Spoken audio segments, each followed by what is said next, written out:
Niatnya beli rumah buat bahagian keluarga, tapi malah jadi sumber stres tiap bulannya. Cicilan naik, tabungannya makin habis, dan kamu mulai takut tiap tanggal jatuh tempo. Masalahnya cuma satu, salah hitung dari awal. Makanya cek sebelum terlambat, tonton sampai habis.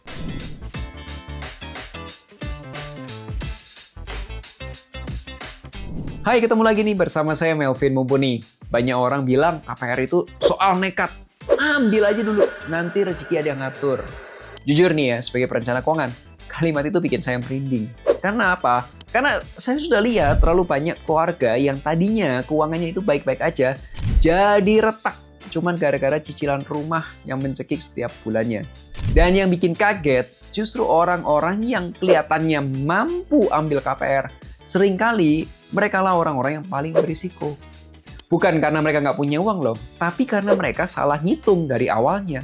Di video ini, saya mau bahas 3 hal penting. Pertama, kesalahan yang paling umum yang bikin cicilan KPR itu jadi beban.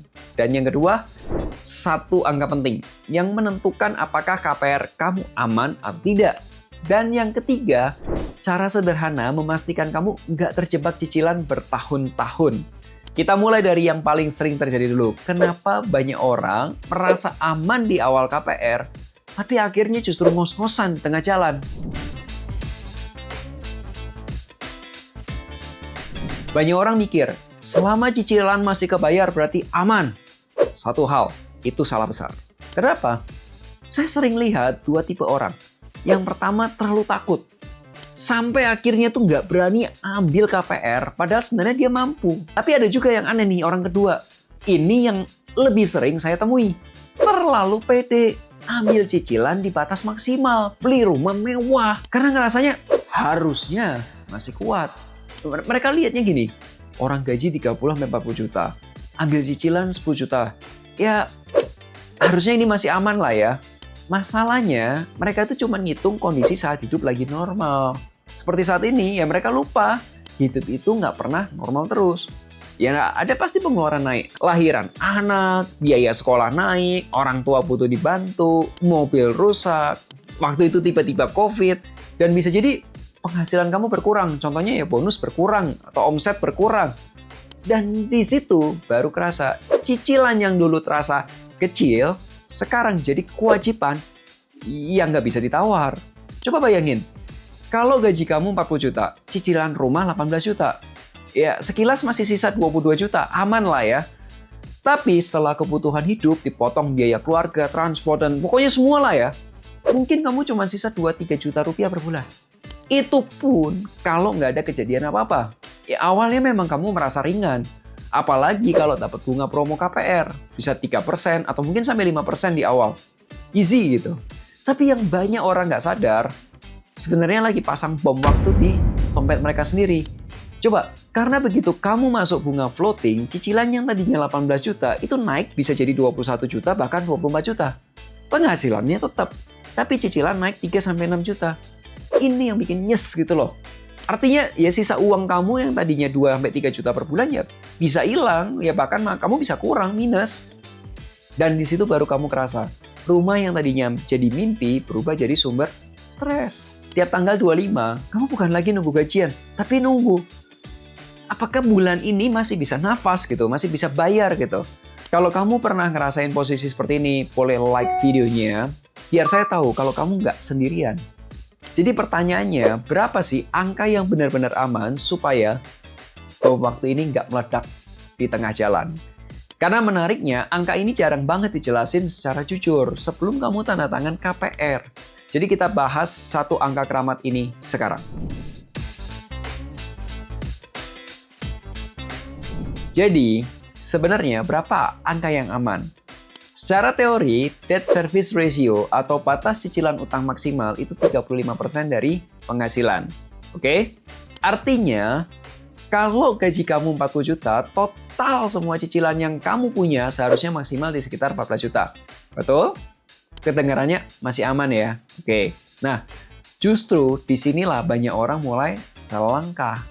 Mereka mikirnya, Oh, berarti gue ambil KPR yang sampai 35% aja ya sekalian ya, mentokin gitu. ini yang bahaya. 35% itu batas maksimal semua cicilan. Bukan cuma jatah untuk KPR aja. Karena hidup kamu nggak cuma KPR, ya masih ada kartu kredit, ya cicilan kendaraan, atau mungkin kebutuhan lain yang mungkin muncul ke depannya dan kamu perlu cicil. Jadi kalau KPR kamu sudah makan 35%, kamu nggak punya ruang sama sekali untuk yang lain. Nggak ada ruang untuk nambah cicilan, nggak ada ruang untuk kejadian darurat gitu. Coba jujur sama diri sendiri. Kalau besok ada kebutuhan mendadak 5-10 juta, kamu ambil dari mana? Ya coba tulis di kolom komentar. Kamu ambil itu dari tabungan kamu atau kamu nambah utang? Saya pengen lihat seberapa banyak yang sebenarnya sudah di zona rawan tapi masih belum sadar gitu. Dan yang paling sering kejadian adalah kamu dipaksa bertahan. Bukan karena kamu mau, karena kamu nggak punya pilihan. Belum lagi saat bunga floating datang. Waduh, cicilan kamu pasti naik. Dan di titik itu, rasio kamu bukan lagi 35%. Bisa jadi naik 40% atau mungkin ledak, bisa lebih dari itu gitu. Dan yang bikin banyak orang kaget, kenaikannya bukan bertahap loh. Tapi langsung kerasa gitu, loncat gitu. Jadi bukan berarti 35% itu aman. 35% itu adalah batas atas, oke? Dan kalau kamu mulai dari batas atas, kemana lagi kamu mau lari saat kondisinya berubah? Jadi pertanyaannya sekarang kalau bukan di 35%, harusnya kita ambil di angka berapa? Dan yang lebih penting, gimana caranya kamu tahu batas aman kamu secara personal? Bukan sekadar ikut angka umum. Nah, di bagian terakhir ini saya akan kasih cara sederhana buat ngecek kondisi keuangan kamu sebelum ambil KPR. Jadi, kalau bukan di 35%, harusnya kita cek dari mana? Jawabannya bukan tebak-tebakan, tapi dihitung. Dan disinilah banyak orang skip. Satu hal penting, yaitu financial check-up.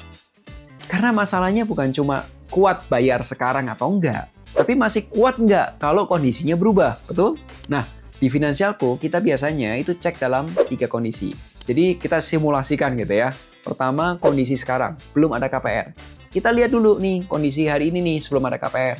Apakah penghasilan kamu lebih besar daripada pengeluaran? Dana daruratnya cukup atau enggak? Cicilannya sehat atau enggak?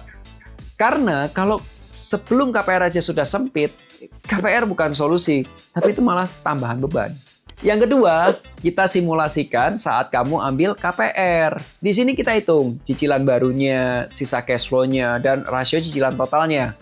Bukan cuma lolos bank loh ya, tapi masih hidup dengan nyaman nggak gitu. Karena jujur aja, banyak orang lolos KPR tapi nggak lolos hidupnya setelah bayar cicilan.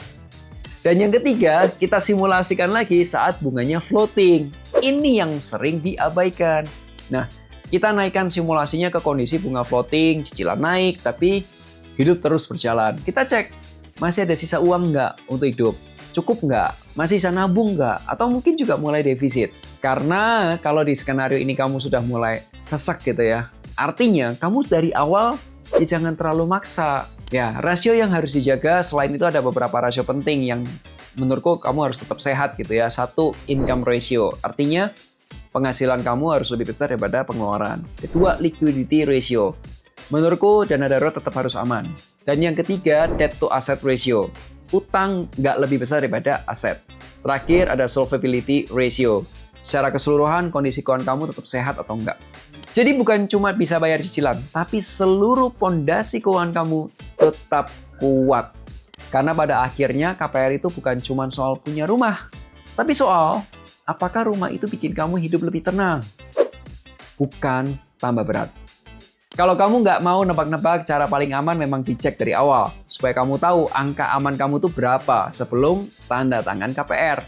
Kalau kamu mau dibantu hitung dan simulasi sebelum ambil KPR, termasuk cek kondisi keuangan sekarang, saat ambil KPR nanti, dan sampai skenario bunga floating, kamu bisa klik link di bawah ini atau hubungi tim Finansialku lewat WhatsApp berikut ini. Ingat selalu hargai kerja kerasmu, share kalau kamu suka video ini. Sampai jumpa di Melek Finansial hari depan. Akhir kata, make a plan and get your financial dreams come true. Tonton juga playlist Perencanaan Keuangan.